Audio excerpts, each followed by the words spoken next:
A local man received commutation from President Trump before he left office. Corvain Cooper was serving a life sentence after getting a third strike for selling marijuana. Tell me who wanna run with us. Mobbing back to back in them Bentley trucks. Blowing on that saucy to set me tight. I used to take that package, I would wrap it and send it up. Now I put money on your books until the day that you sent it up. One nigga Corvain said he living life after life. Welcome back to Tons Talk, 40 Tons' official podcast. I'm Anthony Allegrady, Chief Operations Officer and founder of 40 Tons brand. We are here today with a very special guest, someone that I met during the Clubhouse era. You know what I'm saying? And we just built a great friendship. This brother has been doing a lot in the industry, just moving, shaking. We're going to let him kind of tell his story. But man, Mr. Michael Malcolm is here in the building. Episode 3, Tons Talk. Let's get it. Thank you. Let's go, bro. Thank you for having me too, man. I sure appreciate you and everything that you guys stand for, man. Man, we appreciate that, bro. Same with you, man. You've been hustling, bro. Like when I first met you, you were running the food. WeedTravelFood. WeedTravelFood. Yeah, that was my brand. Yeah. Are you still doing that? I am, but I've been focusing on CRONJA. You know, my partners brought me out here to LA so we could really get the flower popping, get the THC products going. And so that's been my focus right now. So WeedTravelFood is definitely a thing. Okay. But right now I'm kind of like just focused, want to get one thing done and then I can give everything. I like to focus and give everything my all while we doing it. You know? Sure, man. We met this great brother on Clubhouse. This was, when Corvain, my partner of, almost 27, 28 years, who had a life sentence for cannabis. I was, advocating every day on the every Clubhouse. Day, bro. And I told you, even then on Clubhouse, before we met in person, I didn't know you, but I was like, man, you are the realest, bro. I wish I was thinking about so many situations where I know, homies that's locked up that wish they had an advocate like that, like a true friend, someone who like meant it. And we were on there daily, you and I, on Clubhouse for hours. 8 hours a day. And bro, you rode so hard for your homeboy, man. And I could hear it in your voice how sincere you were. And I was just like, damn, man, I wish I had a homeboy. I don't want to be in a situation like that, but if I were to be in a situation like that, man, I wish I had a homie that rode for me the same way that you did for him, man. So like I said, man, and then to see, we were on Clubhouse that day together when he got the pardon. And I remember when you announced it, and it was just, I'm not the biggest Trump fan, but, like just so happy for him. And for him to come home and to see like the effort that was put into it. Obviously, you didn't know that was going to happen, but to hear you on there talking about his story for months, and then to see something come of it, somebody has a life sentence, crazy, bro. It was, man. Wild. It was, man. That was wild, man. Thank you. Amazing. Thank you for that acknowledgement. We're on Sunset Boulevard, so just in case you hear those horns, LA, baby. That's why. But we were going hard for Corvain, man, and I'm just appreciative that he was as real as he was and took that life sentence for everybody. And it's really him who, Can we say again? A life sentence for weed. For weed. Non-violent weed. Yeah, he got a life sentence and for ghost weed at that. So there was never any like weed recovered. This was all, bank transactions, and hearsay from what others said over the course of, a 5-6 year period, over the course of 100 people, and probably 92 of them he didn't even know, right? Right. And so crazy. I say that to say, I appreciate Corvain being a real friend to all of us as well. And so it was just my duty, man, that when I was in a position to advocate and do what it was, I did it. And, we built the brand together. In terms of like its ethos and its mission, but there was really no product, no service, no nothing. Yeah. We just built the brand in order to get them out and kind of, symbolize 40 tons as a symbolization of just unjust sentencing. Could you say what the 40 tons actually was, though? Yeah, so... Because I know this, but go ahead. To me, it's amazing. So 40 tons has a lot of different meanings, and if you look at the logo, there's a few different meanings behind it. But when we were making this logo, and shout out AVO Brands and Naftali and Aaron Silverman and Justin and Elaine who actually helped build this brand for us together. It represents a lot of things, but the first thing was the newspaper article read, California man sentenced to life in prison for 40 tons of weed. 40 tons of weed.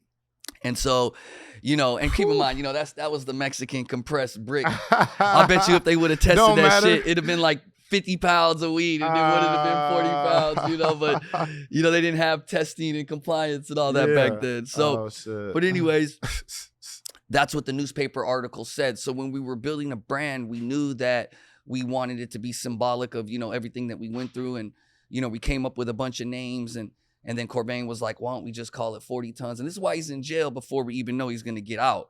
And we're like, you know what? Let's just do it. We didn't want to spit in the face of anybody. It's not like we were trying to spit in the face of the government. We're just advocating that the punishments don't fit the crimes. Like, we're not saying that we're innocent. We sold weed without a license. Right. You know what I mean? But people are making billions of dollars on this plant now. Facts. And so the people that are locked up should be released. Man. And that's all that we're saying. We're not saying that we're victims. We're not saying that, F the system. Yeah. We're just saying, let us have a seat at the table that we help build, and let's free the people who put their lives on the line so that these big businesses can be what it is that they are today. Man, you preaching, brother. Man, I so appreciate that. You already know. I love to hear you speak on it, bro. Man, because I know, again, it's coming from a real place, and you're so passionate about it. I love to hear you speak on it every time, man. So, thank you, Mike. They got to get that out. And so, so we were building the logo, and when we were making the logo, we wanted to, and LJ, drop the logo on the screen. We're talking right now. We wanted to make the logo about, like, we didn't want it to be so sterile. If you go into dispensaries, at least 2 years ago, sometimes you would feel like you're walking into an Apple store. Yeah. Which is dope, but it's tech. Yeah. And it's very a certain style, and everyone kind of has that same style. Yeah. And we wanted to be different, and so the logo has so much meaning because the number 40 typically in just the Black community is a very powerful number. Yeah. Right. And so we're a Black female-owned company. Corbin is all obviously African American. Yeah. And so the number 40 means a lot. Yeah. So 40 tons of weed in the newspaper. Yeah. 40,000 prisoners still locked up over cannabis. Yeah. At that time. 40 acres and a mule. Yeah. 40 is just a very powerful number. 4 is a strong number in numerology as well. Yeah. And so that's where we had that. Instead of spelling it FORTY, we did 40 Yeah. RTY. Oh, okay. So that like you could Yeah. play on different things Yeah. and social medias and making it different. If you notice, you see the Y dips.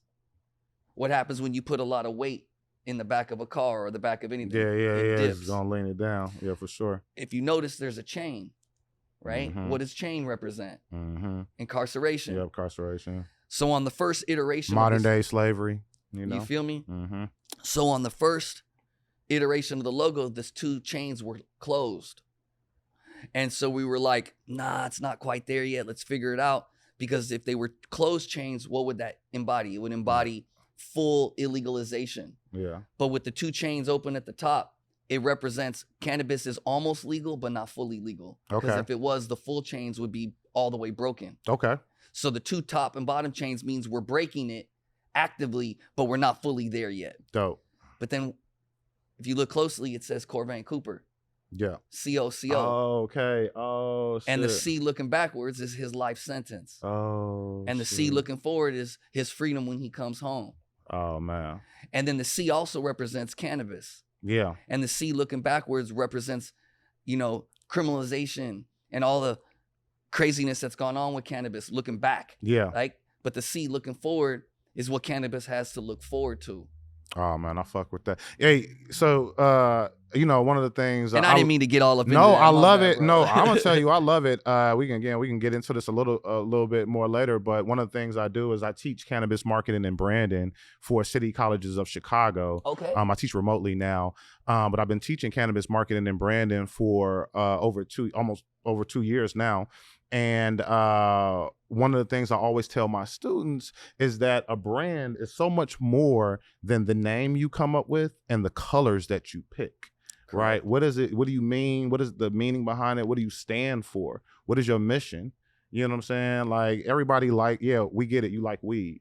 But besides that, You know what I mean? What else do you have? And so I love to always hear people that have at least a well thought out logo even. You know what I mean? Sure. The logo actually means something. So yeah, that's a dope. I just appreciate that as well. Man, thank you, man. And you know, I want to actually ask you some questions in regards to marketing and branding. But like when we were making this brand and logo, you know, we went through a process, and you know, shout out AVO again.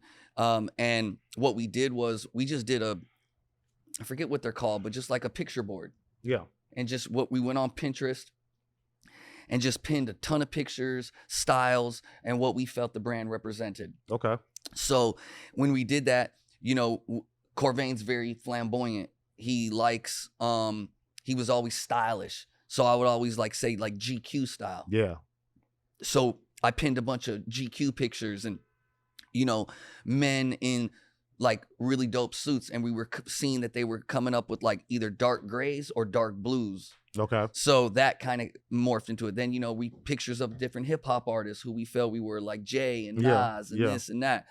Then we, you know, we put pictures of like obviously incarceration and prison and chains and fences and, you know, and then when you think about 40 tons, what's the first thing you think of non-weed when you hear the words 40 tons? I think weed. I don't know. Weight. Maybe. Oh, well, yeah, weight. Yeah. I'm thinking weight. Yeah. It's a metric unit. Yeah. It's, you know, I'm thinking so a lot 40 of weed. tons is 80,000 pounds, right? So 80,000 pounds, how do you represent 80,000 pounds in an image? Wow. Containers, ships, crates, cranes, the docks. So when you ship 40 tons of anything, 40 tons of that hoodie you got on, right? 40 tons of that hat, 40 tons of these microphones. Yeah. How do you move it? Yeah. In containers. Yeah, containers. Ships. Facts. Cranes. Yeah. Crates. Crate. And that's also a homage to when we were shipping. Right. I'm gonna say, I say boxes, containers. Yeah, a container is 1,000 units. There you go. So I mean, even your CRONJA box is looks like a container, right? So that's in our branding. Yeah. And so, you know, when we were building out the brand, and I was working with, you know, the branding company, AVO, that was the first step that we took. Just make a picture board of just who you identify with, what you identify with, colors, patterns, different things like that. Just throw anything on there. Yeah. And then once we did that, we started to distill it down. Okay, boom. And then came up with the mission and the, you know, the archetype and the style and the brand personality and the brand this and the brand that and the benefits and the functional and the emotional and all those things. And man, we built the brand on paper before we even had a product. Man, that's dope. I say that to, you know, I want to get into some questions with you, man. I'm talking too much up here. No, I love to hear the story, man. Like I said, I'm a student of the game, and I love seeing everybody doing stuff. You know, coming from Illinois and being out here in LA now, it's so many people that are still trying to do things, and it's just a huge hurdle. Even getting operational out there in any capacity. So being out here and actually seeing people go through it, which I'm sure you could test to a whole different set of issues. Sure. But just to actually see people doing things, I love to hear it. So man, and you know, in addition to the hurdles of, you know, past convictions and things like that, you know, we got supply chain issues. That's that's what I'm saying. That's out here. We got all these different types of issues. You know what I mean? So speaking of that, man, like tell us about CRONJA. What is CRONJA? Why CRONJA?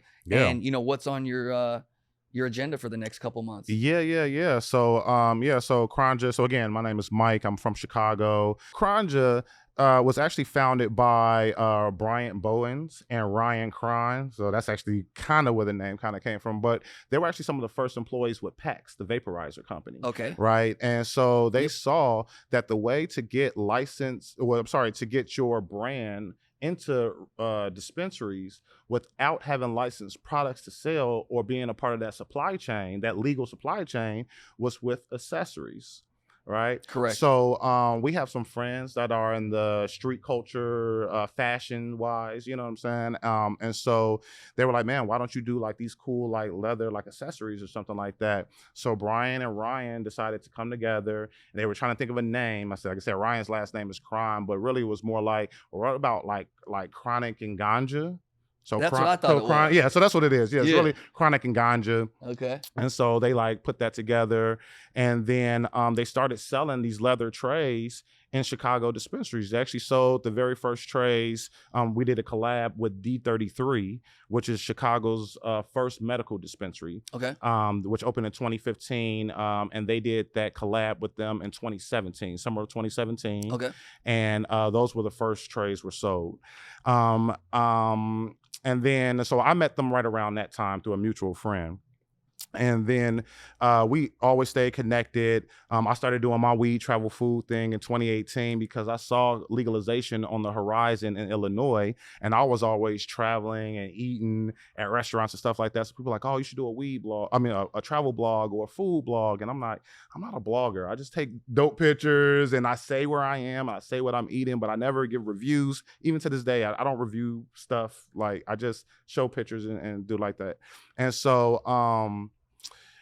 I started doing my thing, and I created like a following or whatever. 2019, I was out here in LA, and I got up with Ryan again with CRONJA, and he had already sent me trays. Again, we had been in contact the whole time, and at this time, he had told me they had just got their social equity distro licenses out here in California, in LA, with some of their partners, some partners.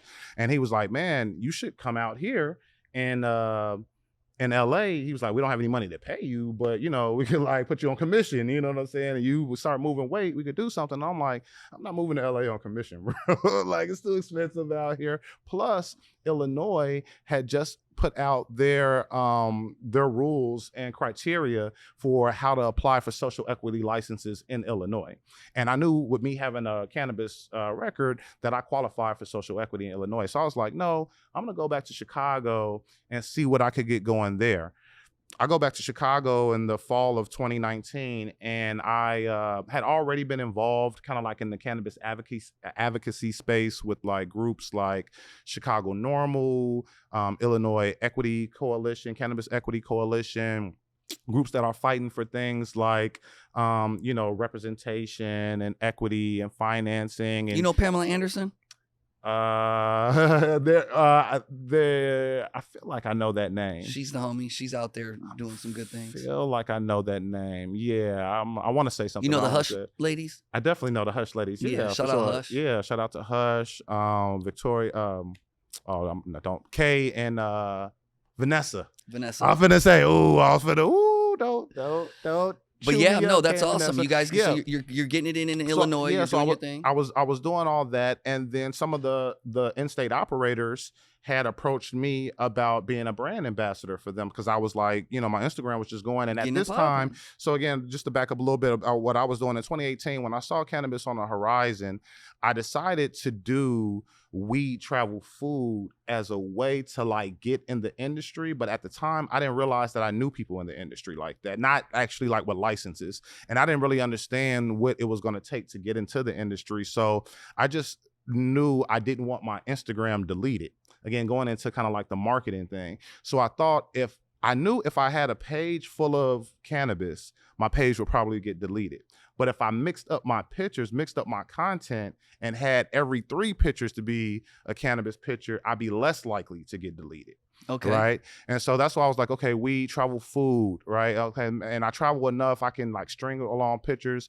Okay. So then fast forward, I realized that I'm still a realtor in Illinois. That was my day job. Selling real estate, moving bricks, you know what I'm saying?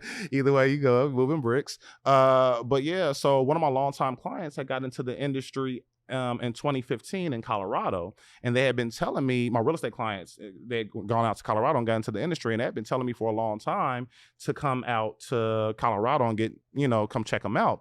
Now at the time, I have a super street plug in Chicago. One of my best friends, I get weed dirt cheap for like all my life. I got weed. All y'all in Chicago want Cali weed for cheap too. Yeah. Well, I ain't gonna say where you get it from, but yeah, we used to get weed from all over the West Coast. But yeah, so He said he wanted for cheap.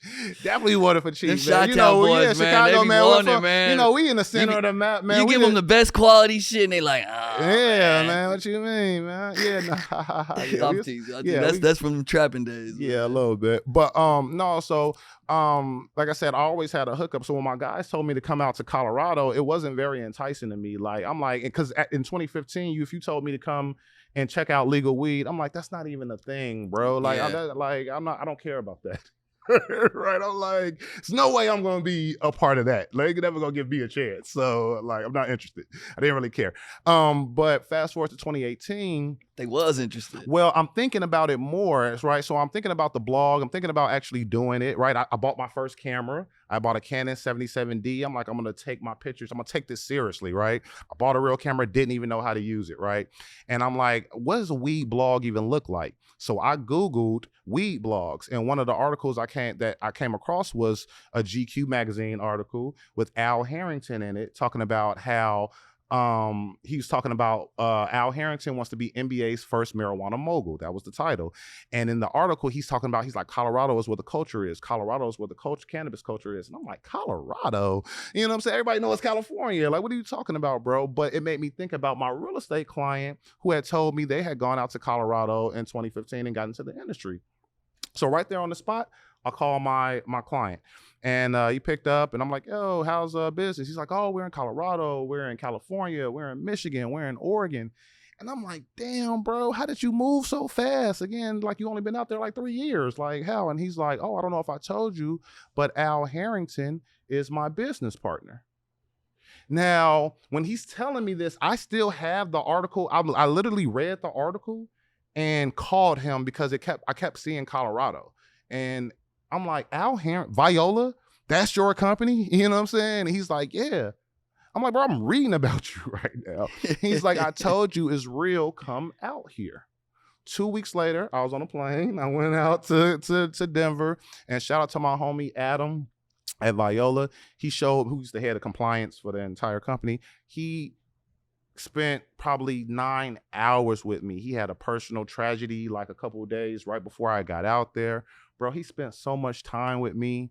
I couldn't believe it. You know what I'm saying? Speak to that. Like, so would you say that like Adam and maybe some other people are mentors, and like, you know, mentorship is important to your growth? And that's really the whole, how my story and all of our story, it really was, because it really was a mentorship. But even more so, kind of like I was saying before we got on the mic and cameras, is the truth is that we're all friends, right? They were him and Dan Pettigrew, who was one of the other founders of Viola. They're my real estate clients, bro, in 2010. 2009, we was making a lot of money together, and then smoking afterwards, going to get drinks, chilling. I remember when they told me they were going out to Denver to get into the industry, and one of their partners laughed. We were out having drinks at the Lowe's Hotel in downtown Chicago, that up, LJ. And one of their partners laughed at the idea because he was like, y'all gonna go to jail. And I was like laughing a little bit, but I was a little salty too, because they were good clients of mine, and the idea of them leaving Illinois kind of like, it wasn't great for my business, you know, let's just say. And that's what I said. I wasn't too eager to go out to Denver either. I'm like, man, fuck that shit. You know what I'm saying? Like, that shit ain't gonna help me get no money. Fast forward to 2018. Again, I'm out there. He gives me all the game, walks me through. In Denver, they have everything under one roof. They have cultivation, processing, manufacturing, extraction, packaging. The whole nine. All under one roof in Denver. He spent, that first day I was with them, he spent like 9 hours with me, explaining everything to me, like books, just, I mean, it's going to, maybe they don't want to know that. But again, he just explained to me how the industry worked. And that was my first time ever seeing legal weed. Okay, so fine. I come back to Chicago, and one of my friends who had been encouraging me to do the blog, somebody I went to high school with, again, another friend of mine, he saw me in Denver. He's like, oh, it looks really cool. It looks like you're doing something. Are you actually going to do the blog now? And I was like, yeah, I'm going to do the blog.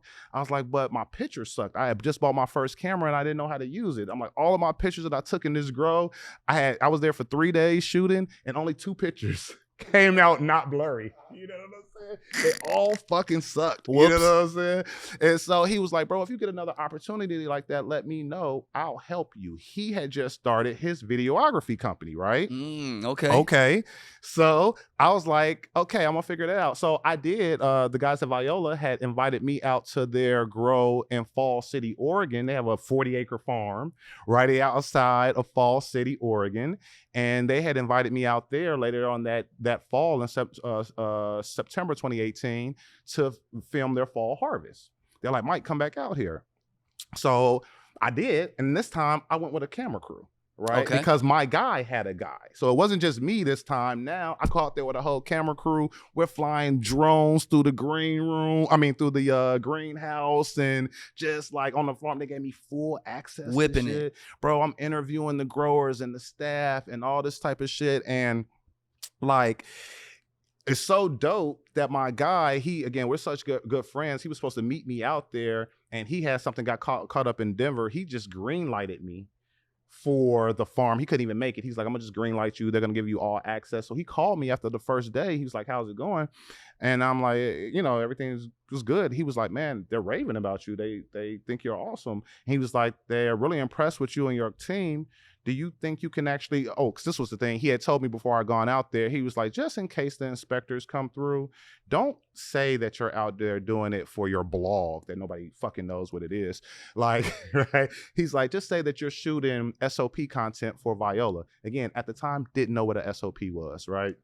Or I'm a student at a local college. Yeah. Well, see, even that, it was like, no, tell them you work for us and you're doing this for Viola. Compliance issues. Yeah, for compliance, right? He was like, he's like, this is what, just in case, Gotcha. I'm like, okay, cool. Again, he calls me that day and he's like, Mike, he's like, everything was great. He was like, I know I told you, just to say. He was like, but do you guys think you can actually cut us some like content, some stuff we can maybe use for our decks and stuff like that? I was like, hell yeah, bro. Let's and go. I'll do it for free. How about that? You show again, because and see, that's game right there. Not to cut you off and cut your wisdom, but a lot of the time everybody wants to get paid right off the bat, and they're not willing to put into that work. And, working for free, not being abused, but working for free to get yourself into the door is a great way for brands and people to climb up that ladder. And, I look at that as like a spec commercial. You shoot it, and if they like it, maybe they'll buy it from you. Maybe they'll use it. And if they use it, then you come back for the re-up, and then now you get paid on that because you put in that work. So it's like really stressing to this younger generation, like putting into that work so that you can get into a door that you normally wouldn't have got into because you did do it for free. Yeah, and put the real effort into it. Don't just like half-ass it. I went out there with a camera crew, right? And again, I want to You produced it. Yeah. Well, it's to the point where like my shout out to Dennis and Dennis the Menace. Yeah, Shout out Dennis. Shout out Dennis Thompson, man, my homeboy, man. I've been knowing bro since I was 12 years old, right? Again, was so just pouring into me. Is he a DP? Is he a DP? Cinematographer?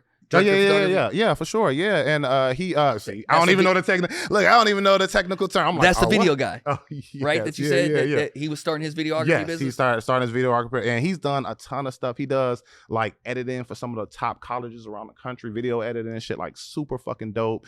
He's a musician too. But anyway, so we shot some content for them. Oh, and then one other thing, key moment that happened was, again, the serendipity of all of this is before I went back to visit my guys in Viola, I was in Chicago again trying to figure out, okay, so I can go and fly out to Denver and shoot content. I can fly to Oregon and shoot content, but people don't want to see that same nug from 3 weeks ago, right? So how do I get legal weed in Chicago, right? And I was really racking my brains over this. So I randomly went over one of my homeboys, and again, another homeboy I've known since 3rd grade, right? And he has this girl over there I've never seen a day in my life. And she's like, Mike, your friend tells me you want to get into start a blog. What's your biggest problem getting started? And I was like, legal weed. How do I get legal weed in Chicago? She was on the board of directors of Chicago Normal, the cannabis advocacy group, right? It is. And she helped me get my medical card in the summer of 2018. She's like, you can get a medical card in Illinois. I was like, what? You know what I'm saying? Didn't even know I could buy legal weed in Chicago. So through her, I got my medical card. And because she helped me, I signed up for Chicago Normal. I'm like, I'm going to support y'all hoes. Let's see what this advocacy thing is about. So that started me being involved in like advocacy and like figuring out what the issues were in my state and figuring out like how to build with that community, right? Nice. Yeah. Okay, so I'm doing all this, and so I just had to go back a little bit to show like how like I started like doing like some of my own stuff on my own. And with my other guys at the same time, now they're still working with PACs. They left PACs, like Ryan, he went to Parallel, which is a large MSO. And then he was a national sales director for Parallel. And then that's why he's so good. Hey, yeah. And then he, shout out to Ryan. Ryan is our vet. He's a Marine. And then he was the head of sales, national sales for another MSO, Front Range Biosciences, which is more like a genetics company. They're in Colorado and in California. So he was doing that. Bryant had got into like cannabis tech because they had both left PACs before like, you know, all the like crazy stuff that started happening there. And so everybody's kind of like building on their own. And again, we're still friends, right? And so come 2019, I'm out here in LA. We run into each other. They're like, hey, we got our licenses, our social equity license in here, and congrats on everything. We see you like doing your shit, you know, and like dope, you should come out here. I'm like, nah, I'm gonna see what I can get going in Chicago. So I go back to Chicago. Again, I already had my like social media stuff going. Some of the MSOs had asked me, could I start doing like a brand ambassador work for them? And I was like, okay, cool, but I want to get paid for it.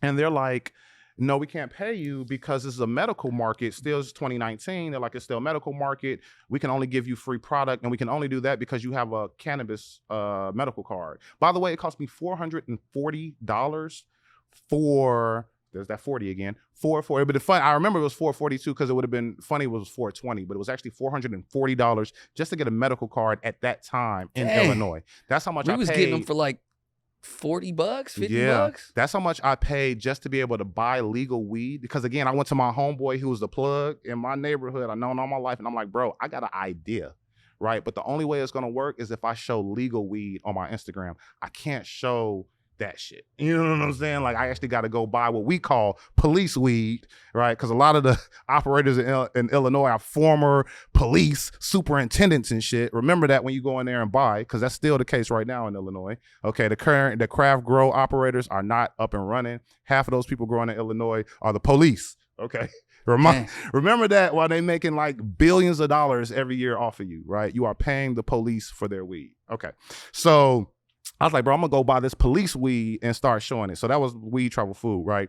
So when the brands came out and reached out to me and said that they wanted to pay me in weed, I was like, nah, I'm straight on that. You know what I'm saying? Like, I don't need free weed. You know what I'm saying? I'm already. Unless you're giving me a few turkey bags. Yeah, and they definitely, again, you talking to the police now. Remember, they not doing that. They're not doing that. Yeah, they're not doing that. They're giving you a couple of pre-rolls. Yeah, exactly. They want to hit you with a dusty pre-roll and like use my face to make them look cool. Because the other thing about Illinois is, especially at this time, they're all corporate companies. Most of them publicly traded. Yeah. Right? All that's where a lot of the big traded. MSOs are at. The largest started in Illinois. Cresco, Curaleaf. Curaleaf was, Verano. Verano is an Illinois company. GTI. Yeah, GTI. Yes. These are all some of the largest in the country. These are Chicago. Shout out all the ESG and the diversity, equity, inclusion teams at those companies. They're trying to do their best. Khadijah, Asia, Raheem. Yep. Jai. Kima. Yep. Kima Sammy Cresco. Suplex out of Verano. Yeah. You know Jai Kinsley? Jai's with GTI. Okay. No, I don't. But shout out to them. Yeah. But yeah. So anyway, like again, so I'm in the mix. You know, I'm doing all this. So Illinois had just put out their applications for social equity, and one of the things that I had seen was that in the part of the rules were that the operators had to somehow, the MSOs, they had to help social equity applicants apply. And there was a couple different ways they could do it. They could partner with them. They could give them certain training. They could do something else. I forgot what it was, some bullshit. And so what I did was once the third MSO came at me and asked me about helping them create content, already knew they were going to say that they couldn't pay me in cash. And so I said, well, since you can't pay me in cash, why don't you write my application for me and pay my fees? Ooh, that's thinking. Yeah. And so one of them agreed. And I ended up putting in 10. We did a joint venture with me being 51% owner. Okay. And I put in 10 applications. That was with the MSO Columbia Care. The dope thing about them was that they just did it because they knew they had to do it. They didn't ask me to do any content for them.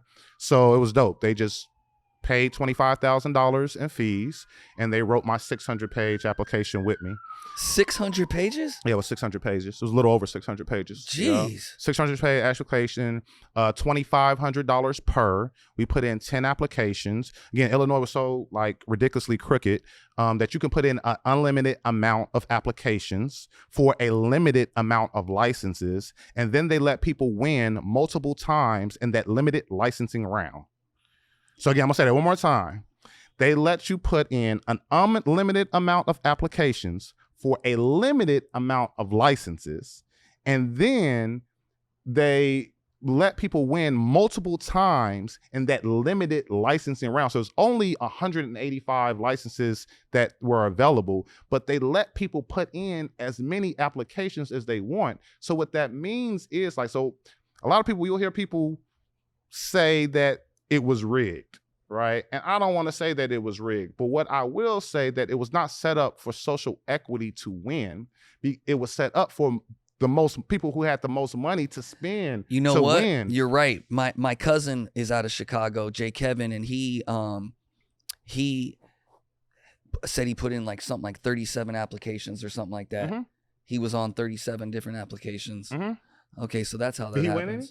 I think he won one or two. Yeah, exactly. Yeah. Yeah. Yeah, I have friends that put in like 30 apps and they won 2. I put in 10, I won none. So none? You got none? I got none. Got none, right? But okay, so during this time while we're waiting, we put in our applications January 2nd, 2020. Do you know what the reason you got denied was? Or did they not tell you that? Yeah, so we scored 96% on the application. That's all you had to score. You had to score 85% to get into the lottery. So it was an application score, and then there was a lottery, right? But again, it's a lottery based off of how many apps you have in there. Right. So like imagine like lottery balls. The more balls you have in the lottery, the more chances you have to win. It was pay to play. Yeah, so that's why you had to, like, the more you could do, the more. So again, I saw this. I read the paperwork, obviously, and saw all this come into fruition, which is why I refused to spend my own money in it anyway. Like, people were like, oh, it's rigged. I'm like, yeah, it's rigged, but you got to figure out how to play the game and make it work in your favor. Yes, exactly. It's rigged, but that doesn't mean you don't play it. It's a rigged game. I'm just going to not spend my money. I'm going to spend theirs. Exactly. That was the idea.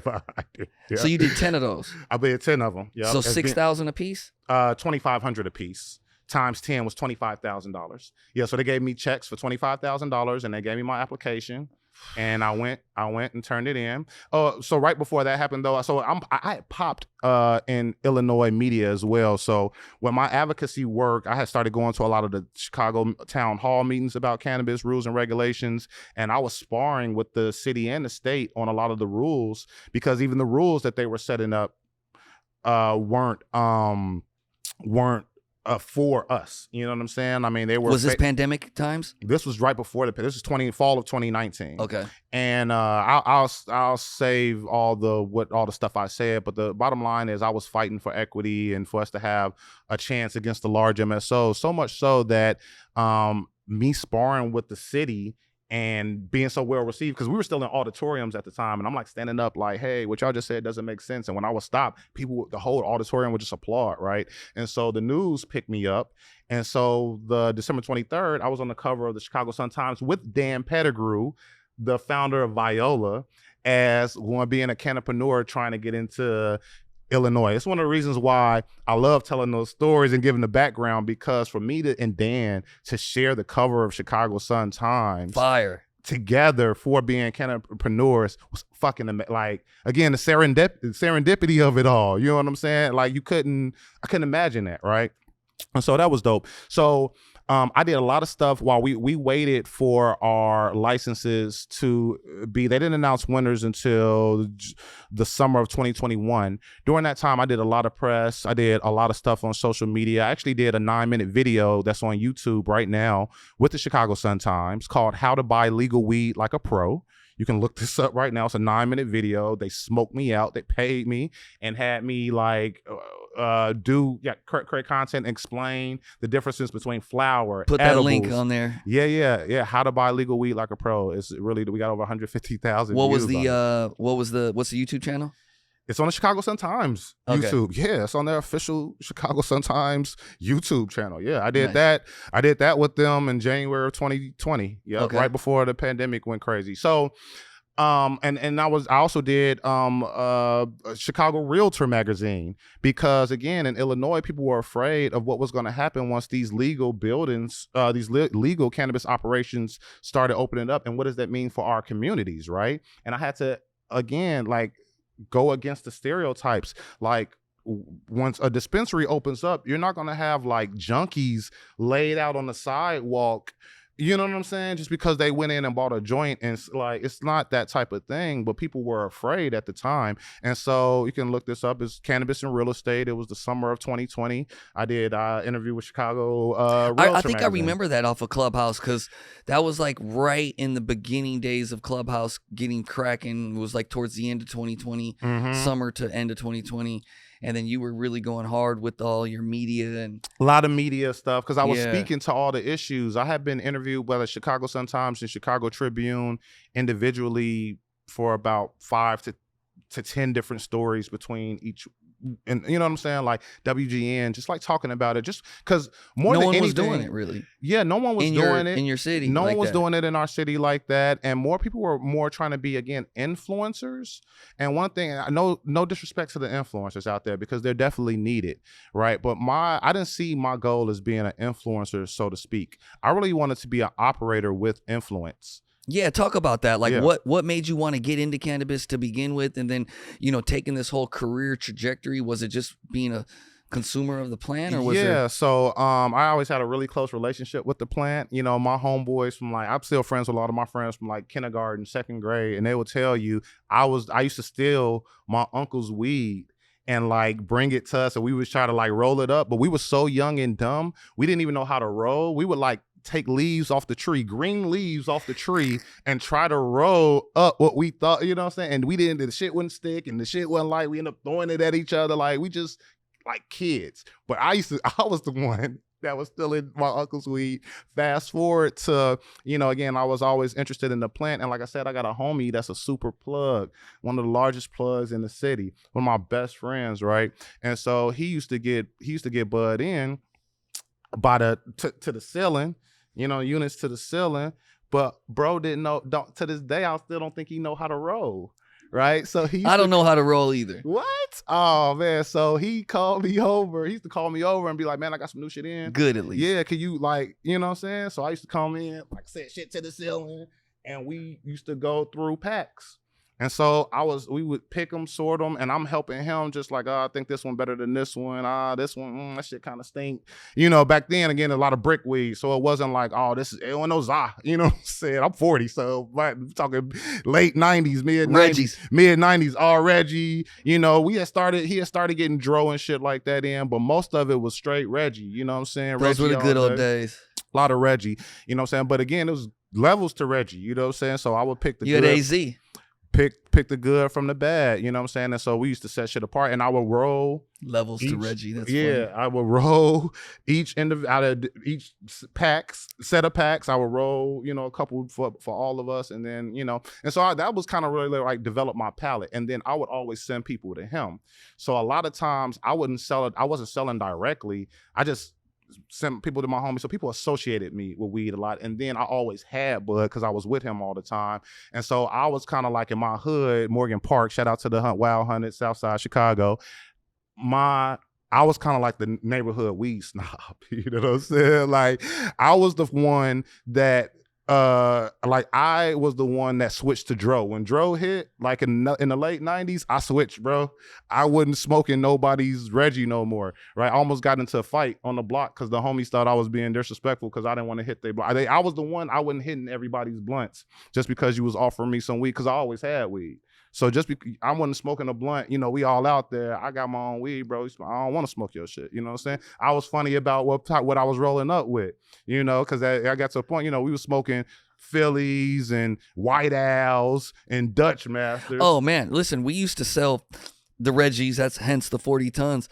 And I would never smoke that stuff. Really? Yeah. I would bring an ounce of my own fly, good shit. Yeah. When I would go out to the east or wherever we were at. Oh, okay. And I'd have my own chronic. Yeah. We had sure. chronic. Yeah, You know, okay, we had chocolate tie. And y'all actually called it chronic. We called it chronic. Oh, okay. Yeah, or Indo. Yeah. Indo. Yeah, Indo. You know what I mean? So that's what we had. And you know, it was Dro. We called it Hydro or Dro. Yeah. That's what it was mostly called. We didn't really call it. We knew what chronic was, obviously, but it wasn't the vernacular out there. Yeah, I became a weed snob early because we had the best weed in the world at a young age. Because y'all from out here. Right. You know what I mean? So that Midwest Bama weed wasn't about shit.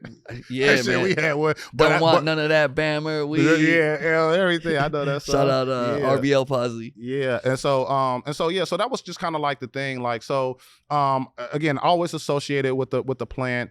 Had very particular taste buds for the plant, weed snob, right? I switched to paper. I switched, like I said, from Phillies to White Owls and all that. Then I got off of that to, remember, Optimos and Garcia Vegas. Oh my goodness. The Garcia Vegas in the glass case. Oh no, that was the Optimos. The Optimos was green, like the green leaf. Yeah. Remember that, the leaf on the outside, right? Like a blunt. Yeah. But the Garcia Vegas was like the actual cigars. Optimos, you know, who say that?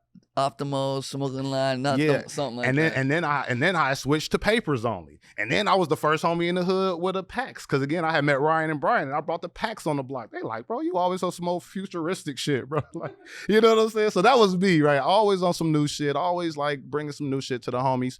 And then fast forward a little bit again, when I went to college, I graduated high school in 2000, went to college, NIU for 2 years. I started selling weed down there. I actually started selling weed down there because I saw how easy it was to sell it. I literally sold NIU. Where's that? NIU, that's in DeKalb, Illinois, Northern Illinois. NIU is Northern Illinois University. I went there from 2000 to 2002. Okay. And I went down there with a zip just for myself to smoke and had bagged it up in dimes just so I didn't have to open up a whole pack every time I wanted to smoke. Days. Bro, I sold the whole zip my first hour on campus. Woo. I went home that first day and I started selling weed, right? So then I started doing shit like that. Mama. I got a new job. Yeah. And then a lot of shit happened anyway. So that was kind of like my history. So I was always like super involved with the plant. You know what I'm saying? So you've been around it for a while. For a long time. But I never like to, you know, I never doing anything on the scale to what y'all was doing. And allegedly. Allegedly. Yeah. And allegedly there was other stuff in our neighborhoods that we was known for doing too. It wasn't all like, so it wasn't drug sales, you know, so we used to get into other shit. But anyway, that's where you came to be with the plant. Yeah. Stealing uncle's weed. Yeah, stealing my uncle's weed. At a young age, then transitioning, and then always having the newest stuff. And always being around it. Always been kind of like my palate. You know what I'm saying? I my nose and my sense of taste buds, and my sense of smell are like really strong. So yeah, most definitely. Yeah, I think that's our motor breath right there. That's an OG. Okay. Oh shoot, 33%. Yeah, that's all right. Make real sure you're gas. gonna get that. Let's see what we got. Real gas. Let's see what kind of connoisseurs we talking about here, right here, live on Tons Talk. I want your opinion. Ooh, yeah, that smells good. Mm-hmm. Can you zoom in on that? Is that a zoom? Maybe here, maybe there. See what you see if you can punch in on that. We shooting 4K, 6K here. Mm-hmm.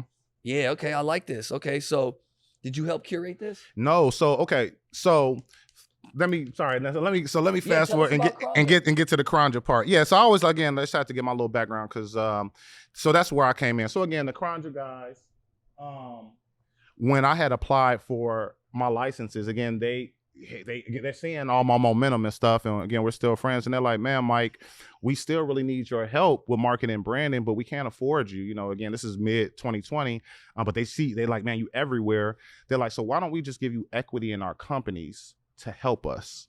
And then once we start making money, you start making money. Okay. And we really hope you get your licenses. But if you don't, we're gonna bring you out here to California. So I didn't get my licenses, and shout out to my guys, my partners at the time. That's bullshit. You should have got them. Yeah, should have got the license. Again, I'm all in the news. I'm like speaking, and by this time I'm already teaching at city colleges of Chicago. I'm on the state of Illinois and city of Chicago's cannabis advisory committees.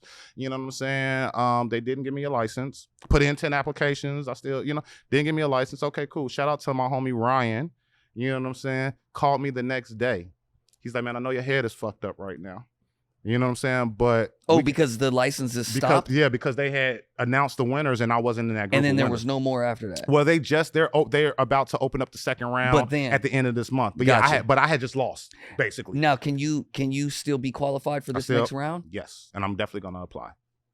You have to reapply though. You got to reapply. Okay, so there's game right there. Yep. Even if you applied in the first round, doesn't necessarily mean that you automatically go to the second round. You need to reapply, which means you need to pay the fee again. Yeah, but they changed everything. Okay. You can only apply one time now, or at least you can only be a principal officer on one application. So your name can only be on one app. You only apply once. The fee is $250 now. Okay, that ain't too bad. So. But you know what the new criteria is for qualifying for social equity in Illinois is? What? So one is that you get like a Medicaid or SSI check and live in a disproportionately impacted area. Great. Let's give something to someone that has no ability to. Right. So that's one loophole. Illinois is full of shit. They got, and I'm gonna say that's why I don't have my license too, bro, because I was calling them out at the time. They always gonna have some bullshit loopholes in there to get people who probably shouldn't get a license, get one, and then they either get fed on the rules are full of shit. Let's just say so that anyway, the people are doing the best that they can because we still want to get you licensed. We still want to get our people in there, and we don't want to slam any doors. Yeah, I don't want to slam no doors, but yeah, they be. Yeah. Also, okay. So another way you qualify for social equity in Illinois is one, have a record and live in a disproportionately impacted area. That's how I'm going to qualify. But the third way that you qualify in Illinois this round, specifically for social equity in this round, is if you live in a disproportionate area and you've been shot. If you are a victim of gun violence in Illinois, you live in a disproportionately impacted area, you qualify for cannabis licenses. Wow. I mean, I understand trying to help a certain demo, but that could be a person that's never even been involved in cannabis before. That could be a person that got shot themselves by accident. That could be someone or on purpose. That could be someone who shot someone else, but then they got be a victim of it. Yeah. At the same time. Yep. Right. So that's kind of a tricky situation because it's not so detailed. And my only point in saying, that's why I said they full of it, is what does this have to do with weed?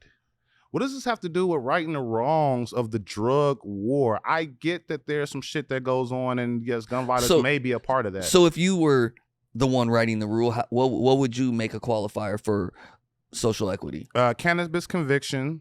Okay. And live in a disproportionately impacted area. 5 out of the last 10 years, which is that's what it is right now. 5 out of the last 10 years. something that Very has to simple. do with. But what happened? Okay, so but what if? And here, not to challenge you, sure. but the argument has been, okay, well, what about the rich kid that got pulled over for a joint and technically got a little ticket for it, which is a conviction, and if he's rich though, has he lived in a disproportionately impacted area the last 5 out of 10 years? Okay, well, you have to now define what a disproportionate area is, but there's a lot of areas that have been kind of, drawn. Gentrified. Yeah, to say yes. That's I get what it. that is. So it's what else should it be besides just I would those love two to things? say race, right? But you can't. Right. But I'm on the state of Illinois' cannabis advisory committees. We can't do that because you got to remember, in Illinois, only Chicago is Democratic. Everywhere else to get laws passed is very much red in Illinois. Okay. So when you start thinking things about race, people in Chicago love it, but everywhere else outside of Chicago, they do not. They don't like it. Yeah, they're like, that is racist. Oh, you want to give it to black people specifically? You're racist because you don't want white people to have, that's what they will say. If you remove the what side versus what side it is, it's technically you're using race as it's using race in the wrong way. But it's not, though, when we're dealing with disproportionate communities, because it's the only leg up that you have. But technically speaking, when you remove the players involved, it shouldn't be based on something like that, because if it was the opposite, it would be racist. Right. So it's kind of difficult to balance that, even though it's not really racist when that's who's been locked up. Right. Exactly. So it's like, it's very tricky. So you can't use that as a demographic. You know, the other thing I've been wrestling with this as well as other things that I would change. I would also open it up more and make it easier for people to get licenses and give people a shot to see if they can actually do what they say that they want to do. By making it so hard for people to get licenses, you create this situation where the licenses, most of the people that apply for the license have zero intention of actually operating a business. They just want the license so they can flip it, which is okay, because some people, they need the money for sure. But if the true intention of the industry is to diversify it, then just make it easier for people to get in. Well, what's the rule on alcohol licenses, right? So like, alcohol licenses, they don't give out unlimited amounts of them, but enough of people can get them for whatever you know what I mean? So like, if you have a business, something of that nature, right? Like if you have it business related, in addition to, I think social equity maybe is not on the licensing side, but more so on like the access to resources, tools, capital, and needing that side, because I like that. Getting the license is important. But if you don't have any way to even utilize that license, you're going to get sharked. Yes. You're going to get the license taken from you. You're going to get the license. Compliance. If you're out of compliance. All of that. You may own 51% of the company on paper, but you only own 6% of the revenue. Right. And there's little loopholes like that. Yeah, what's your operating agreement about? Which is, I just want to say, shout out to my attorney, Akile Parnell. If you know Akile. Yeah, Akile from Lantern and New Jersey Cannabis Project, New York Cannabis Project. Yeah, shout out to Akile. He also won licenses in Illinois. He's full vertical in Illinois, and he just won license for retail in New York. I'm putting him out there. Shout out to my bro. Yes. Told you he's a beast. That's right? The homie, man. He supported our Can I Get a Second Chance? Yeah. Yeah, for sure. I saw that. But one other thing that he did, so he was in the trenches with me fighting with the MSOs when I was going through the whole negotiating for those applications. Akile lives in Chicago? He did. He did. He does. That's right. Yeah, he still has. He's back and forth, but yeah. Yeah, that's right. Okay. Yeah, but he fought with me. He was right there with me fighting with the MSOs to make sure that my operating agreement that I had with Columbia Care, I was so proud of it. I wanted to win so bad with them because I wanted to show, because some people are like, oh, you want to work with an MSO. But yeah, what's your operating agreement look like? Because I fought so hard for it. How hard I fought. Our applications were due January 2nd, 2020. On January 1st, 2020, Akile and I and 6 people from that MSO were on the phone on January 1st at 10 o'clock in the morning, still ironing out ideas because I hadn't signed my agreement and they had already wrote the paper, they wrote the app and done all the work. But I wasn't still happy with a couple of things in my operating agreement and I didn't sign off to it. And I was like, we got to figure this out. I don't care. That's how much I was standing on. I'm like, man, I want to apply for license. There's a little bit of bluffing in it too, because I probably would have went ahead if they hadn't agreed. But we was on the phone on January 1st, New Year's Day, still working. So shout out to Akile, because he is a real one, bro. Akile was with me in the trenches. Man, so seriously. I'm super happy for him. Me too, man. Me too. I love what he's doing with his cannabis projects and, providing those incubators to the people, that's been impacted. And it's really dope, man. I met him through Chicago Normal too. That first year when I was getting involved, me and him were just friends. And then the whole year and a half later, when I actually needed him, I hired, you know what I'm saying? Are you connected to the LA Normal people? I'm not, but I need to be. Yeah, man. Shout out Ian Russman, man. Ian's a really good dude. Just, always a happy guy. Every time I run into him, he does a Taco Tuesdays. Okay. Yeah, so okay. I'll let you know when he does the next one. And man, I'm down. Yeah, anything I can do to support. But just to wrap up the thing about CRONJA real quick. So CRONJA had already, like I said, they had already started selling their leather rolling trays in Chicago dispensaries in 2017. And once they brought me on, in 2020, I immediately got us in 3 more states because I had friends again that were operating in different states already, and so like I got us into Oregon with our trays. One of my homeboys was the general head of operations for Acreage Holdings, which a large corporate company as well. I'm familiar. He ran all of their retails. He bought I called him and he bought trays for all his stores, like right there on the spot. But yeah, we got into multiple states like immediately. Okay. You know, with the trays. And so when'd you switch to weed? So like I said, I lost in Illinois in the summer of 2021. They called me immediately, had me come out here. And so I came out here in November of 2021 and started just getting familiar with working. We had already started working while I was still in Chicago in 2021. That spring, we had started working on the packaging. So the bags that we had started working on those designs. And then we launched our flower in LA dispensaries. We launched in 6 dispensaries the second half of December of 2021. Okay. We are now in over 100 dispensaries. In 2020, congratulations. Thank you. In 2020, we sold over 31,000 units of CRONJA, both in 3.5 and 7 grams.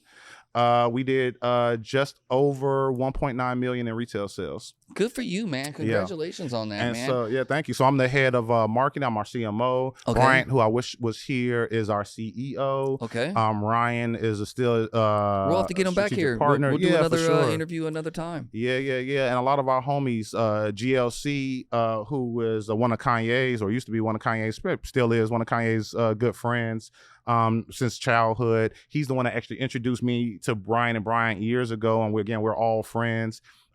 He's one of my best friends, and when they brought me in as an equity partner, they brought GLC in as well. Okay. So he's a partner in CRONJA as well, along with Oz, who is from the traditional market out here in LA, a good friend of ours, and then our guys Manny and Matt, who are our design guys in Chicago. Okay. So all of our packaging, all of our boxes, our stickers, everything is designed in Chicago. Okay. Everything is made in Chicago, except for the Mylar bags, as those are done overseas. But all of our merchandise and stuff are all made in Chicago and then shipped out here into any other stores around the country. Because we not only do we have our leather rolling trays in dispensaries in 6 different states, we also have them in other retail shops like fashion boutiques type of stuff. Some record shops even have them, because I don't have a packaging in here right now, but they actually come in like these like small vinyl cases, look like vinyl cases. Nice. I like that. Yeah, so we have them in a couple record shops like that, like really cool, like streetwear, street culture type shops. They have them and stuff like that too. So yeah, do you guys have an e-commerce site? We do. Yeah, it's at cronjaculture.com. Right now, we just released our hoodies, our first apparel drop just this week. Hoodies and tees, and we have corduroy 5-panel hats that we have up there as well. Who runs that site? You run that? I don't run it, but our creative team does. So can we all of our listeners get a 10% discount for we can figure something out? Yeah, most definitely. So hell yeah. Do CRONJA 40. We'll just have to send that to them to do it, but don't worry, because this isn't going to air until before they do it. CRONJA 40 and vice versa. I'll do something on our site as well. I love that. Thank you. And things like that, just to try to send some all stuff. Day. Hell yeah. So CRONJA 40 on their website, get 10% off. Check them out. Super dope stuff. And the hoodie's going fast. I'm gonna tell you. So we have what really supports CRONJA, the way we're able to do what we do as far as our processes, right? So we have our partners. So Bryant and Ryan, the 2 founders of CRONJA, are also the founders and partners of our social equity distro, JC Rad, out here in LA. So JC Rad is a tier 1 social equity distro with distribution, manufacturing, and we have a delivery license based out of downtown LA. Okay. And so we move over 1,500 bulk units a month in bulk.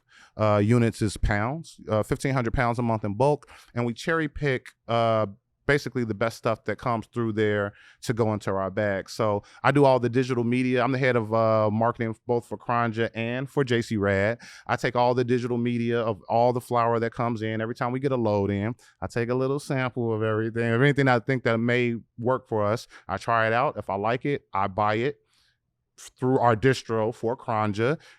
We package it all in house, and then Bryant and I go out and sell it into retail. What are these averaging going for in the retails? Right now, I think we're averaging probably around $40 for our 3.5s, our eighths, and our 7 grams. Our quarters are going for anywhere between $50 and $55. The price of weed is dropping, so and this is all indoor, all AAA indoor, like that? all indoor, AAA buds. We do 7 grams smalls. So we do all indoor smalls for our 7 grams. But yeah, bigs for our 3.5s.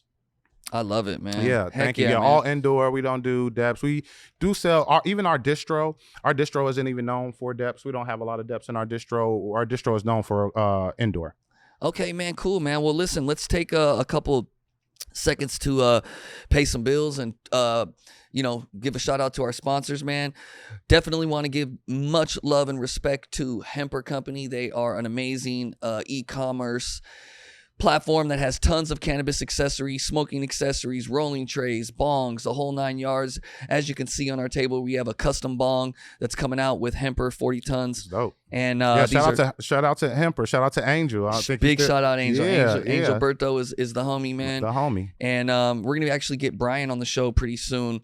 But we want to always show love to Hemper. Hemper's got some really cool things coming down the pipe for us in 2023. Dope. We have a rolling tray that is custom artwork that is dedicated to the cannabis prisoners, and I think it's going to really hit home, as well as those keepers that we got, those blue and orange keepers, and these 2 bongs are just some prototypes that we're going to do of like our own bong with them. So much love and respect to Hemper.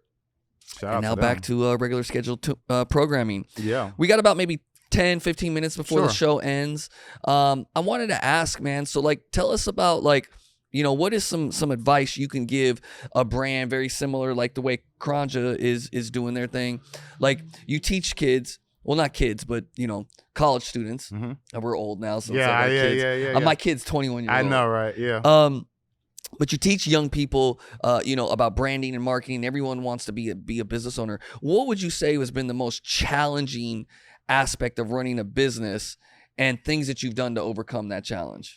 Yeah, I think for everybody in the cannabis industry, I think the biggest hurdle for all of us is the stigma around the industry itself, right? Things like banking and marketing, advertisement, making sure that your Instagram doesn't get taken down, making sure that your bank account doesn't get frozen. Those are kind of like making sure you don't go to jail for doing something that you can legally are supposed to be able to do. Those are probably like the most biggest challenges for all of us and the most unique to our space, right? Because most business operators don't have to worry about those things at all. Yeah, because they can bank and things. So those are probably some of the biggest issues. And I think the other thing is, for me, I always think of everything that I do, like my North Star is normalization of the plant.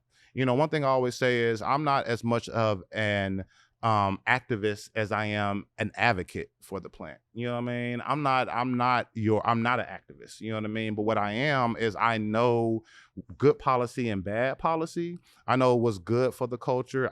In my opinion, I know what's bad for the culture. And so I always try to keep that in mind into everything I do, and to make sure that things don't go against this ridiculous code that I have in my head about how things should be. And a great example of that is, like for us at CRONJA, we all are connoisseurs of the plant. We all love the flower, so we don't like pre-rolls, right? But so like to get us to do a pre-roll, like it's even internally, like it's hard for us to do that, because as consumers, we typically wouldn't buy pre-rolls just because, again, the stigma that's behind them a lot of time. But we have to think about what's good for the customer. Right? You have 100%. To think about, it's not all about you. And so for us, those are probably one of the biggest hurdles as well for us, is we want to put the best flower that comes through our distro all the time in the bag. But the question is the customer going to pay for that? That's a big thing that we learned in 2022 is that Budweiser sells the most beer. You know what I mean? And so from a I already know where you're going with profitability this. perspective, it's like, you know, you need to really think about your supply chain and cost, because not everybody can afford a $10 bottle of beer. Yeah. Right. And It's not always about a $50, $60 eighth. Yeah. And I hate to say it the way it's about to sound. I'm trying to think about the way to say this. Because we're always high quality, right? But you can have high quality like Modelo or Corona. Yeah. That's and high quality for that level. Yeah. Or the way I like to think of it is, what we have is not only high quality, but we have high consistency, right? You're always going to get good flower from us, no matter what the flower is, because we are not cultivators. We are a distro. We are great at selecting great flower. Curating. Yeah. Thank you. That we're great at picking flower. Again, something that I've been doing. This is why I'm grateful with my role, because I've been doing this since I was in the hood in my homie basement with pounds to the ceiling. I was picking packs. This one is better than that one. This is better than this. Yeah, this one right here. No, this the one. Straight up. Yeah, you can charge more for it. That's what I've been doing for so long, and so that's why it makes us so great right now. I'm always so confident when somebody opens a bag. I can't wait. You know what I'm saying? Because I know the nose is going to be there. I know the smoke is going to be. I know how I smoke my weed before it goes into the bag. Sure. You know what I'm saying? And so that's one of our claim to fame is that we always want to give quality product to the client. But, you know, even in real estate, we always used to say that buyers are liars. Right? Buyers are liars, because the buyer will tell you, a customer, and again, I love the customers, but what they'll tell you is, I want the highest quality product that you have for the cheapest price you gonna give me. And that don't line up. The highest quality I have is not the cheapest thing. Like, it's not even mid-tier, right? Like, as price goes, it's cost. You don't want the highest quality thing. You want something in the between that's good, that looks as good or made close to my top. Right. You want a Cadillac truck at the price of a Toyota Camry. Right. But everyone wants a Mercedes at the price of a Toyota Camry, and you're just not going to get that. It don't exist. It don't exist, right? Yeah. So I always like to use car analogies and beer analogies. Yeah. Right? And so it's like, I love when I can get a Mercedes for the price of a Cadillac. Yeah. Right? But if you buy a Cadillac at the price of a Mercedes, you're going to feel like you were got. Right. Right. So it's like really finding that happy in between. medium. Yeah. No. And that's what our brand is starting to realize and learn, that it's not just about what we smoke. It's about what consumers are buying, especially in a recession market, especially in an ultra saturated market. Absolutely. It's about having that high sales velocity product that's going to move. Yeah. And so just to your point with that. So then the other part about that is, for us, we're really big on building our community out, making sure that we're giving customers the good product and give people something to be excited about. You know, it's one of the reasons why. So like kind of like our brand ethos, we're all about, fashion and travel and, just like street culture and stuff. Again, my partners who do all our design work, they have, shout out to Manny and Matt, they have their brand Juggernaut in Chicago, streetwear store that's been in downtown. They've had a store in downtown Chicago for over 15 years, worked with everyone from LeBron to Nike to Sprite to, that's who makes all of our stuff, right? But again, they're our homeboys. We've known them for years before this, right? So when we do stuff though, we want to be different, right? And we want to give people a reason to want our products too. So we want to make it look cool. So that's why we did like the 1 ounce box for the holiday season, because not only did it give people like the excitement of something new that they maybe hadn't seen before. I mean, a lot of people have boxes, but for us, we were able to give people a variety where it gives it a higher level of value. Yeah. Well, not only that, right? Like one of the things that we did, because we have so many SKUs in 7 grams, what we did for our stores that had that type of variety, we gave them the boxes for free, the boxes for free, and then said, let this be the promo, buy 3, the customer buys 3 quarters, they get the 4th for free. Right. So you buy 1 ounce, which is the most you can buy in a store at any. So you come in the store, you're going to buy only my product. Right. But you're going to get a whole ounce. You're going to get it in the box. And instead of buying, most people, if you buy 1 ounce from them, you're going to get 1 ounce of one flavor. With us, you could get 4 different quarters. Yeah. You get 4 quarters for the price of 3. and get variety and get it in a cool box. And because we did it during the holiday season, you could even wrap it up and put it underneath the tree. Fire. Yeah, so you know what I mean. And again, it looks like the little Jordan shoe box. You know, we just want to give people, you know, put our own little spin on things and just always give people something to be excited about, something that's relatable. One other thing just about CRONJA is, you know, we're Black owned, we're veteran owned, we're social equity, All of it. and that's kind of like what leads us into everything we do. Even everything I told you about, how I love how you explained how your brand was thought out with your apparel, and we did the same thing with our recent drop that we had. We call it standard issue drop, right? Because we are a veteran company, so we decided to have like a nod towards that veteran ownership with our standard issue supply. If you look, you know, we got the Army Green. So our first apparel release is an Army Green hoodie and kind of like a distressed looking gray thing, something that you would expect to maybe get in the military, right? And it also has, let's see, here with this patch here, it's like a patch that's like kind of like a military patch, says standard issue on it.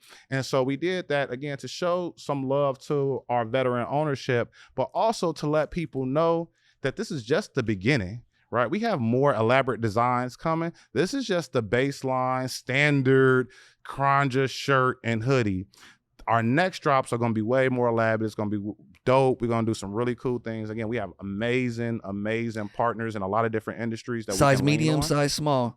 I'm a medium. L'Oreal's a small. Corvain's a small. Hey, I'm a medium. Let's go. I got you, bro. You see, I got on another homie's hoodie right now because, like, literally, one of the messages just arrived that it just landed at the warehouse. So, hoodie fire. Just landed. Yo, speaking of apparel, so anybody that bought one, it's on its way. There you go. Speaking of apparel, you know, we got some gifts for you. Oh, hell yeah! So, wanted to kind of show this to y'all. Go. There you go. Oh, man. That's a crew neck. Oh, hell yeah. And then here's a t-shirt and some shorts. Let's you know what go. I'm saying? I love the colorways too, bro. Sick. Yeah. Oh, no, this all day, man. Much love to y'all, man. I appreciate that, bro. Yes, love, indeed. Yeah, and yes, I didn't bring, I didn't have the hoodies. What I did do is bring you a full lineup of our flour. I appreciate that. Got about 2 zips in that box. It's an ounce box. Okay, right here. That's coming home with us. Yeah, I gave you a nice little lineup of our 7 grams and our 2.5, some of our most popular strains. And 2.5s or 3.5s? 3.5s. I'm sorry, I was thinking also, because I was wondering if I put our 2 grams. So we have 2 gram Marlars, we have 3.5s, and we have 7 grams. Oh, nice. Mm-hmm. How do the 2 grams sell? You know what's funny? We actually did the 2 grams just to do promo. Ah, okay. As a promo thing, but some of our stores started buying them. Oh, wow. Crazy, bro. So we did not expect that to happen. Yeah. They like them. Okay. Yeah, hell it's yeah. fire. Yeah, with, you know, same flour, same quality flour. Same. You know, we did it to like for promo and to like give out as staff samples at our retail spots. They liked them so much. Some of the stores actually started buying them. Okay, cool, man. Well, I hope you like your stuff, man. I definitely got to make sure we get ours, man. Make sure you go and you get your CRONJA clothing and apparel at the website. 10% off. CRONJA 40 is the code that you're gonna put in. And man, is there anything else before we get up out of here that you want to let the people know? How can they find you? Where can they find you? Man, we didn't even talk about one of the biggest pieces of news, actually. Hold up, back up, wait a minute. We're not ending. We got a huge piece of news, man. Like, tell us about this thing with the parent company in Rock Nation, man. Yes. Shout out How to the we not gonna talk parent about that? No, man. You know, it's so much to get to, bro. And it just happened too. That's the other thing too. So I'm glad that it's a perfect timing too, because we just had Brian and I, our CEO, just had our first official meeting with Parent Co. just the day before yesterday. So it was great. So I can actually speak on this.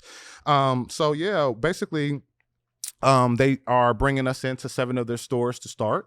Parent Co. is. So they just put in an order last week for 7 stores for CRONJA flour. They're going to do rolling trays as well. So that's like the baseline. That's kind of like what the story, how kind of all started, because we just wanted to get in their stores.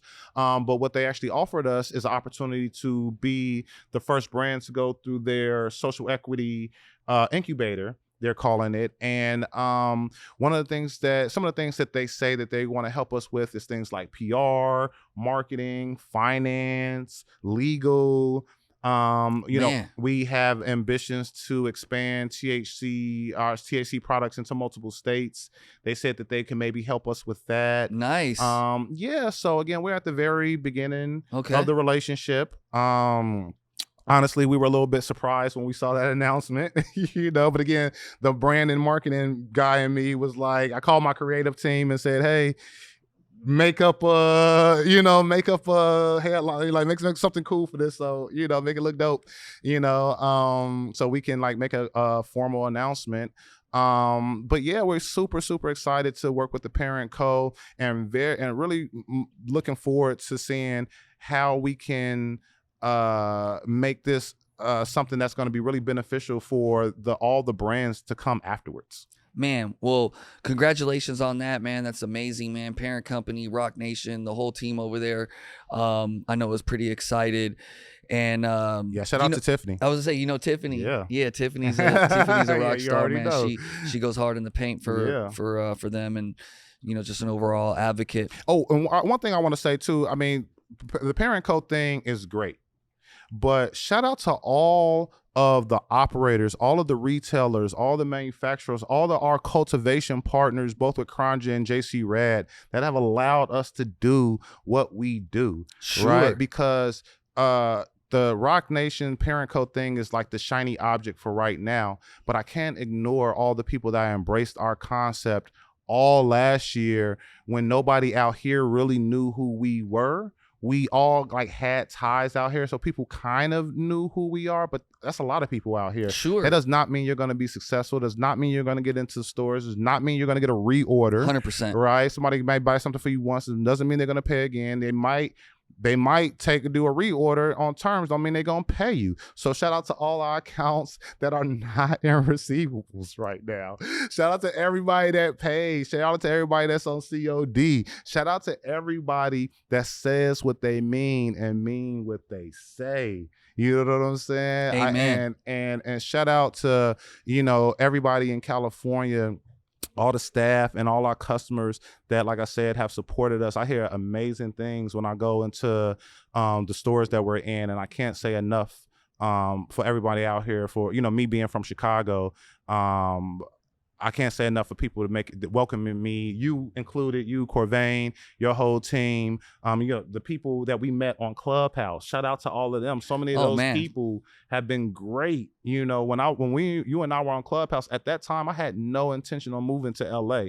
So I'm sure a lot of them probably thought, oh, he in Chicago talking about weed. What you know about weed? Like, you know what I'm saying? But like, so to show and prove, and to get the opportunity to show and prove, and to get embraced by the community means everything to us. You know, man, I appreciate it, brother. Thank you. You know, I'll even add to that, man. Thank you to all the people that helped 40 Tons get to where we're at. Purple Banter is a partner of ours who we are shooting this podcast with, and you know, it's folks like them and folks like Herbal and folks like Sunset Connect, Good Day Farms, Hemper, Owl's Oil. Man, forgive me if there's companies, Jeffrey Welsh at Vicente Cedarburg, Ms. Jane Accounting, NACAP Pros. I mean, just so many great companies and people that believed in our brand that helped us get to where we're going, because we never would even be able to get to where we're going if we had to pay retail. Right. You know, and so they would give us love, and they would, what we call either pro bono, which we all know what that means, or low bono. Yeah. You know what I mean? Yeah, and so, sure. you know, that's love. That's dope. Mad shout out to all of those folks and the Respect My Regions of the world. In fact, you can stream this podcast, the long version, on Respect My Region. Shout out to them. Yeah, they showed us some love as well. Yep. Hayes TV Network over there in the Valley. Andrew has us on his TV channel as well, that is on all smart TVs. Oh, dope. Download the Hayes TV that's Network. Amazing. And you'll be able to see the Tons Talk podcast. Go, and so just, you know, really being appreciative of those that have helped and the people that have, you know, really pushed our movement, you know, the Luke Francises of the world. You know, these are people that we wouldn't be where we're at without, you know, this help. And one more shout out. Thank you for bringing that up. Yeah. And one more shout out. I just got to say, shout out to my partners. Yeah, my actual shout out partners the at team. CRONJA. Yeah, shout out to my partners at JC Rad and CRONJA, people who saw me working towards something with an idea and a dream and gave me an opportunity. Didn't just have me, oh, we'll pay you a couple dollars, cut me in on the equity. My partners Ryan and Brian showed me how to cut deals like fuck a paycheck, bro. We're gonna give you part of the company. There it is. You know what I'm saying? We're gonna cut you in on some real shit so that once we build this shit, no matter what, you're gonna get it at the end. And shout out to the homies at our distro that allowed me to come in. JC Rad. At JC Rad, Doug and Alexis that allowed me to come in, Ronnie, the whole team, let me come in and move weight. Now, you can imagine this as somebody that was allegedly in the game, right? When you bringing somebody in and letting them get access to your supply, letting them get access to your buyers. Priceless. Putting buyers in front of you just so you can work them. That's what it's about. Right? Like, and people don't do that. No, they People don't. don't cut you in on their supply, bro. Not when you, and especially when you kind of green Because they behind cut the you ears. out. Hey, like, they'll have zero incentive to, you know, they could have been But they like, knew you weren't fuck gonna this do that. dude. Yeah, they could have been like, man, fuck this dude. I'm gonna sell it all myself. They didn't need me. I say that they didn't, the JC Rad team, they don't need me to sell weed for them.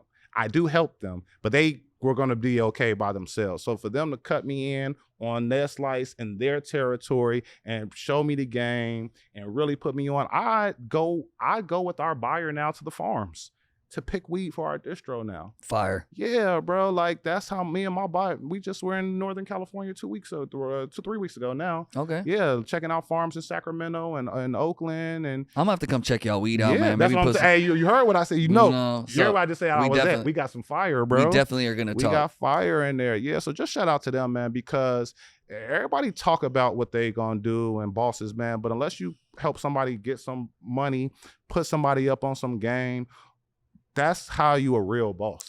Man, you know, to speak on that, man, I appreciate you bringing that up because, you know, my partner was in prison. Yeah. You know what I mean? And I could have used his likeness and we could have, you know, exploited him the way a lot of others did, you know.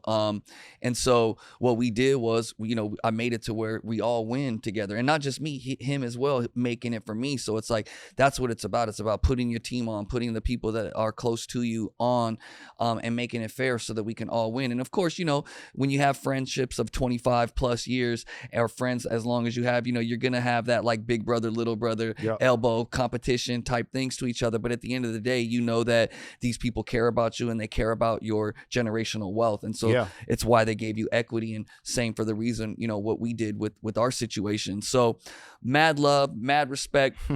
We're going to go ahead and end this Tons Talk episode 3 with Mike Malcolm. Man, you can find them at CRONJA.com. It's CRONJA Culture. CRONJAculture.com. Yeah, but if you Google CRONJA, our SEO is popping right now, so we'll definitely come up. Definitely CRONJA Culture on Instagram. We're shadow banned. I'm Mike G the God on Instagram. I also, like I said, I teach cannabis marketing and branding still for City Colleges of Chicago. I teach monthly classes. If you are a resident of the city of Chicago, there are scholarships for my class. Okay. Yep. So I don't want to charge people. I just want to, you know, give as much free game out as I possibly can. And man, I just want to thank you again, man. I'm so happy for everything that y'all doing. Man, I bro. wanted Like, you to come here and genuinely- tell your story, man. Yeah, but I'm so happy to, like, again, to see people who like were talking years ago doing now. You know what I'm saying? Yeah, like, there's man. a lot of people, you know, people was talking about it on Clubhouse. Many. Everybody talking about how to be a millionaire, and Many. ain't none of them millionaires. You know what I'm saying? Amen. Like, how to make $1 million and they broke. You know what I'm saying? So many people was like, how to get in the cannabis industry. Remember that room? Oh, How to my get into goodness. the cannabis industry room? Yes. That shit ran for like a week long. And most of them people was not in the cannabis industry. They just on there talking. Or Yeah. but not ill-willed, right? Good intention, but they didn't have the opportunity. You know, but Or they didn't capitalize on the opportunity that they were saying that they were going to do. Well, maybe, yeah. And but like I said, I don't want to put no negative because I don't know nobody's situation. You know, COVID was a rough time. Maybe they had some shit and it fell apart. No, but you know who's real and who's not in terms of like people saying what they're doing versus what True. they're actually doing. No, true. But like, even if I were just to make it clear, even if I was to put myself in that situation, right? Sure. When I was on Clubhouse, I was talking about WeedTravelFood, and I was talking about how I was applying for licenses in Illinois. I was mentioning CRONJA, but that wasn't what I don't even remember you talking about CRONJA. If you look like on that. if you look, I know that's what I'm saying. Like, I don't remember it to the point where like you were in your lane, and if you mentioned it, it was a byproduct of it, but it was obviously CRONJA wasn't as far as it is today, right? And so it wasn't like, my focus either, and that's right. that's all I was gonna say. Like I wasn't talking about CRONJA. I was saying I was gonna do shit in Illinois, and I was Weed Travel Food. And now, if you look on my bio on Clubhouse right now, CRONJA, me being a partner and owner on CRONJA, it says equity partner. It says it in there. Yeah. So it was in my bio at the time. I was talking about what I wanted to talk Your about. bio was all extra big and shit. Not you, but ours in general. Like in Clubhouse, you got a gang of characters for your bio. Where like in Instagram, you only have so many, or Twitter or whatever. Everybody was putting all their shit in the Clubhouse bios. Shout out the Clubhouse bios. That's funny. I found out how to get my Clubhouse my SEO popping, because I put in just my bio. I get paid to smoke weed, travel, and eat food. And my bio. I need access to some of those Clubhouse recordings, man. We really made history with that. We've crazy. Talked about that on multiple podcasts, man. And it's like I'm not trying to like promote Clubhouse, but I am promoting the fact of that era and the fact that Clubhouse was there, and it really connected a lot of us together, including you and I. It was dope for the moment. Another one. Yeah, it was dope for the moment, that's for sure. And but yeah, shout out to all those people. And like I said, man, I just can't wait to help further the culture and doing everything I can to, as long as I'm in this industry, I'm gonna do everything I can to give back to it and to the other people who are rightly deserving their spot in it. Man, with that being said, we are going to end it on a great note. Thank you for coming by. Big shout out to, all the people that have helped us get to where we're going. Tons Talk. You can find us on all platforms, Spotify, Apple Podcasts, everywhere that you can, stream a podcast, as well as our YouTube channels, Respect My Region's YouTube channel, and Hayes Television Network. Big shout out to Hemper, our sponsor. Shout out everybody else that has helped us get products to market. And before we get out of here, New York City coming soon. Can I get a second chance? Level Up Cannabis Career Conference with brand resumes.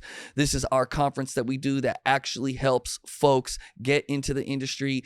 Expungement clinics, headshots, free resumes, LinkedIn optimization. Are you doing anything in Illinois like that soon? We are going to Chicago after that at the end of the summer. So we 100% are going to connect on that. I want to help. For sure. Yeah. And if you guys are out there that want to help, please send us a message, because we want you to be involved with us.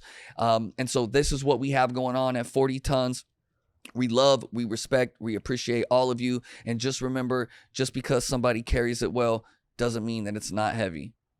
Peace. One nigga Covain said he living life after life. For all the homies on the bunks that was talking night after night.